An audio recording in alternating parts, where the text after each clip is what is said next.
શું કે રાજકોટ વાળા મજામાં? આજે હું આવી ગયો છું મોરબી રાજકોટ હાઈવે ઉપર આવેલા રતનપર ગામ પર. ત્યાં આવેલું છે શ્રી મહેશ્વરી માતાજી વૃદ્ધાશ્રમ. તો આ બ્લોગના માધ્યમથી હું તમને આ વૃદ્ધાશ્રમને પૂરેપૂરી વિઝિટ કરાવી. તો ચાલો મારી સાથે.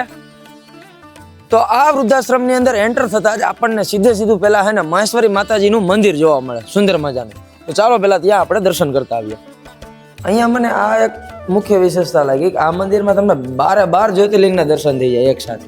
તે ઉપરાંત અમને અહીંયા નાના મોટી કુલ 36 મૂર્તિઓના દર્શન થશે. ને આ મંદિર પૂરેપૂરા 2 માળનું છે. હજી આપણે ઉપરના માળે જઈએ તો અહીંયા નાગબાપાનું સુંદર મંદિર છે.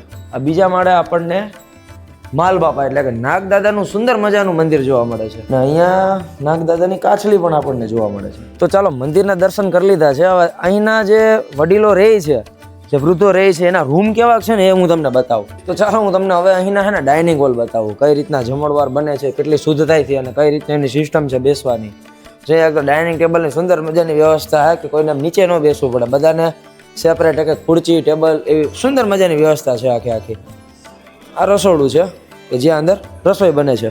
હવે જો અહીંયા છે ને વડીલો જો માજી બેઠા છે, બધા ધૂન કીર્તન કરે છે એની મસ્ત મજામાં.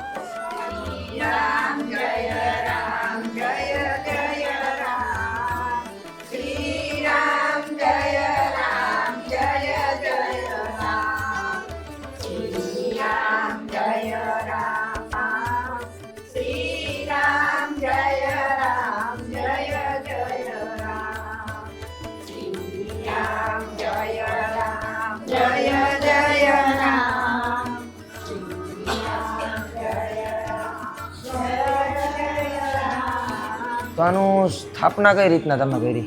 આજથી 30 વર્ષ પહેલાં મહેશ્વરી માતાજી બોમ્બેની અંદર એક રૂમ રાખ્યો હતો. એની અંદર એને 2 માજીઓ રાખ્યા હતા. પછી જ્યારે દુષ્કાળ પડ્યો એટલે ત્યારે અહીંયા આવ્યા ગાયો માટે સેવા કરવા. ત્યારે મને કે મારે વૃદ્ધાશ્રમ બનાવવું છે બાપુ.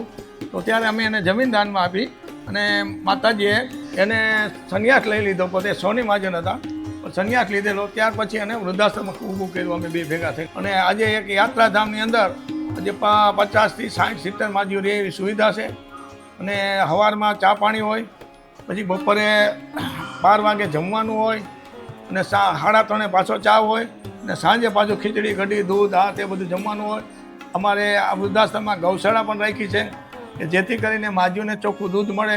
દિવસમાં 4 વાર દૂધ મળે, સવારે ચા, બપોરે છાશ, રોંઢે ચા અને સાંજે દૂધ. એટલે દિવસમાં 4 વાર. કોઈ માજીઓ માંદા પડે નહીં. કોઈને ડાયાબિટીસ હોય તો પણ મટી જાય છે.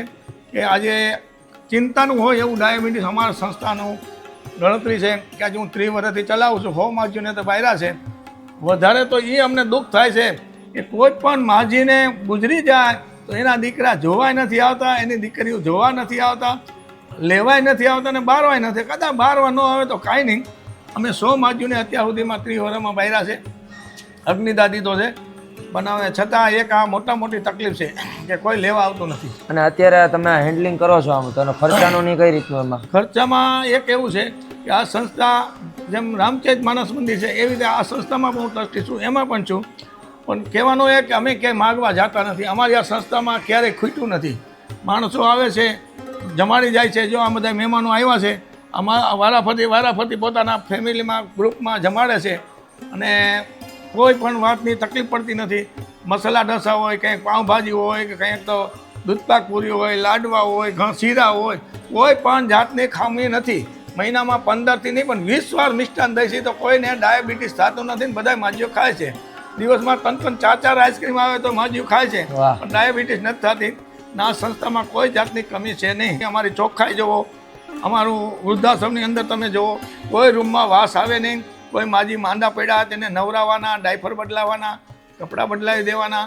આ એક સંસ્થાની ફરજ છે અને અમે અમારી ફરજ બજાવી છીએ. અને ક્યારેય કોઈ તકલીફ પડી નથી અને ક્યારેય અમારી સંસ્થામાં અનાજ ખૂટ્યું નથી કે કોઈની ચાખાંડ ખૂટ્યા નથી કે દૂધ ખૂટ્યું નથી. જય શ્રી રામ, જય માતાજી. જય શ્રી રામ. તો આશા હશે કે તમને અમારા આ વિડીયોના માધ્યમથી અહીંના વૃદ્ધાશ્રમની પૂરેપૂરી માહિતી મળી ગઈ છે કે અહીંયાના માજીને કઈ રીતના જમાડે છે, કઈ રીતની દેખરેખ રાખે છે, એમના રૂમ કઈ રીતના હોય છે, બધી જ ઇન્ફોર્મેશન અમને ટ્રાય કરી છે કે તમને આ વિડીયોના માધ્યમથી તમારા સુધી પહોંચાડીએ.